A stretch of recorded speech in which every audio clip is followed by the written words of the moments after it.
Hello, another video. I went yesterday to the annual Finnish Knife Festival or puukko Festival, puukkopäivät, the exact translation, puukko days, and it's the most important gathering of knife makers and knife enthusiasts, etc. in Finland. So important festival, and it was held in Nuutajärvi, so not too close from here, so a couple of hours of drive. So we went there with my friends from the village. So they used to have the festival here in Fiskars, actually, where I live. So now it's in Nuutajärvi, this very old kind of one of the centers of glass making, actually, in Finland. So yeah, anyways, I have footage from the festival, but I'm not too happy about that because I really am not used to do that kind of things, but nevertheless I just wanted to do it. The problem was that I was with my friend there, and we got a bit too late there because I'm just so busy with all the other things in life, so it was a bit hectic. But anyways, I just wanted to do few interviews there of like true Finnish knife legends. And sorry about like all the mannerisms and my bad interview skills, so bear with me. The most important thing is the real like puukko legends. I'm just a hobbyist. But yeah, firstly, this is a very nice book. So I met the author of this book, Anssi Ruusuvuori, and I never owned this book, actually. I gazed through the book and borrowed it from the library, etc.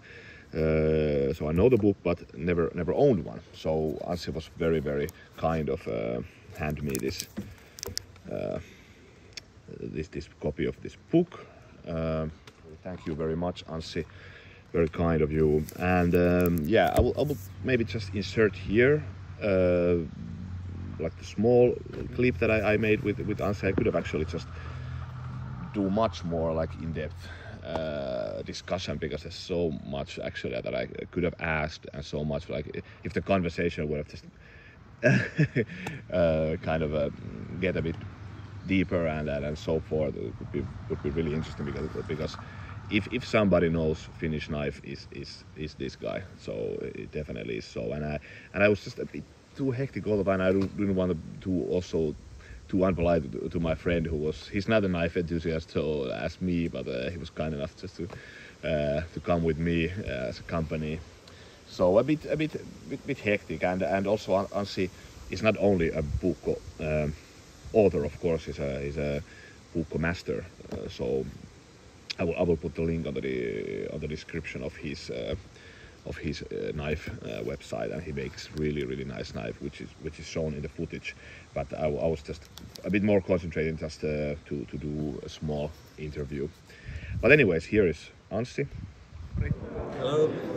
And he has written one of these classics of Finnish puukko, so really magnum opuses of Finnish puukko. And also apparently a musician, oh, yeah. Which is nice, yes. Because I'm myself also a musician. So there is a correlation with making music. Yeah. Making it flow. Making it interesting. Making it interesting. Making it workable.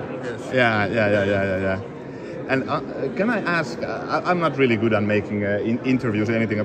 Can I ask, like, what makes, in your opinion, like Finnish puukko special? Because now we're speaking to not the Finnish people, but people abroad.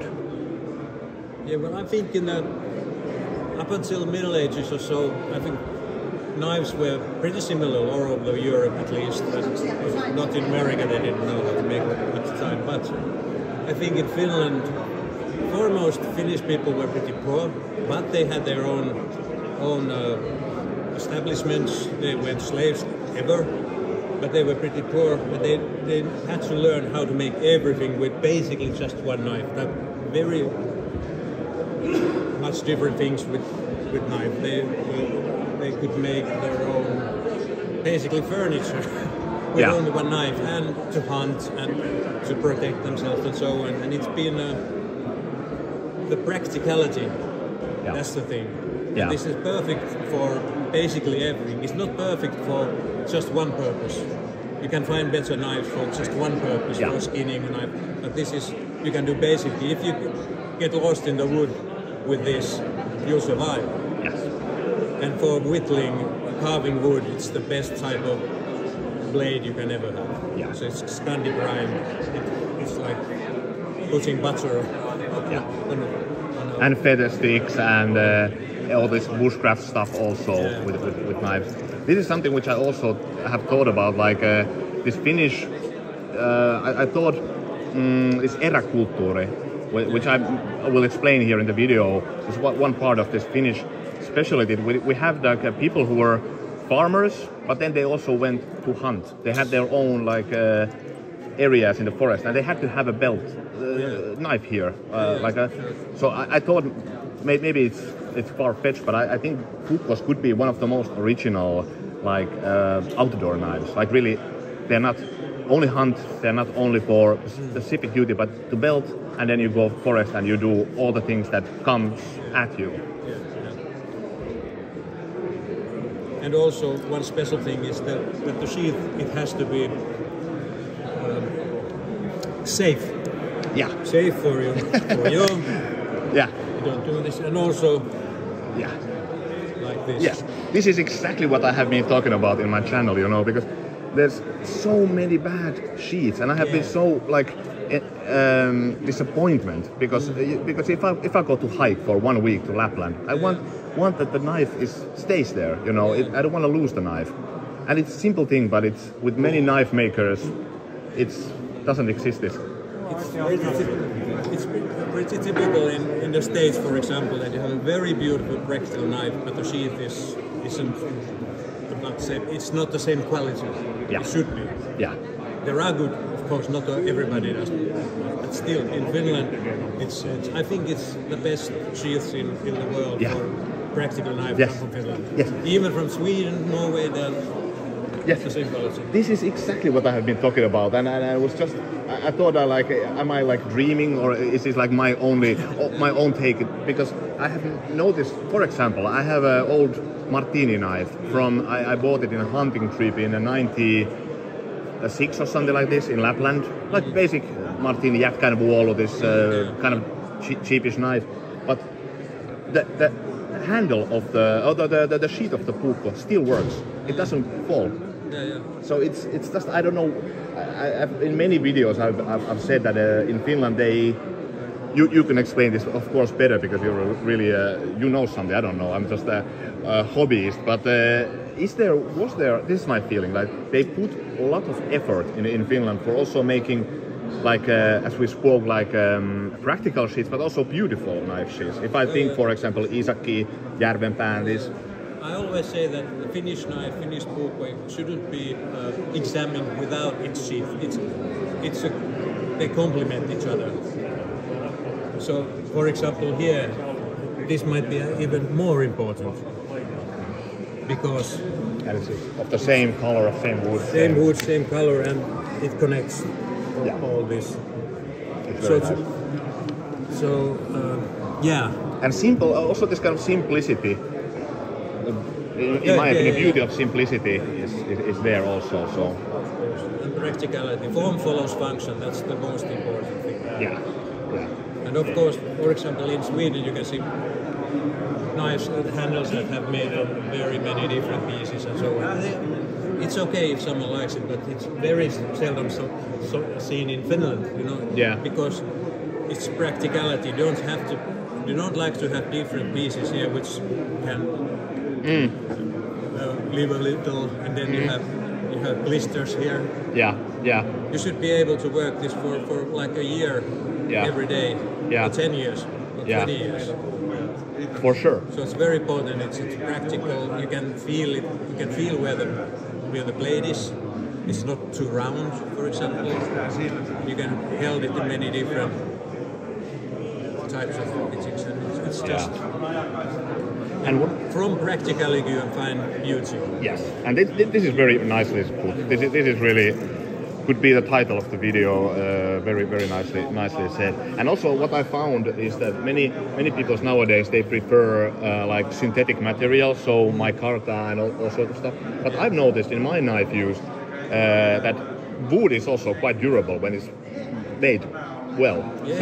Knives are 30 years, and I've used them in fishing, hiking, and they still are completely okay. You can just use wax or something, or then you can deep oil them if you want to. It's very many different types of when you can make it to stand up for 200, 300, 400 years. Just take care of them appropriately, and then very nice. So was nice to speak with a Finnish knife legend, and I will continue here with my tour. Thanks. Thank you. So this book is just, come on, so nice. So from the let's just show it together here. From the early Viking era to Crusades, puukko in medieval times. This is unbelievably nice book. Early industrial puukko, fish cars there where I live.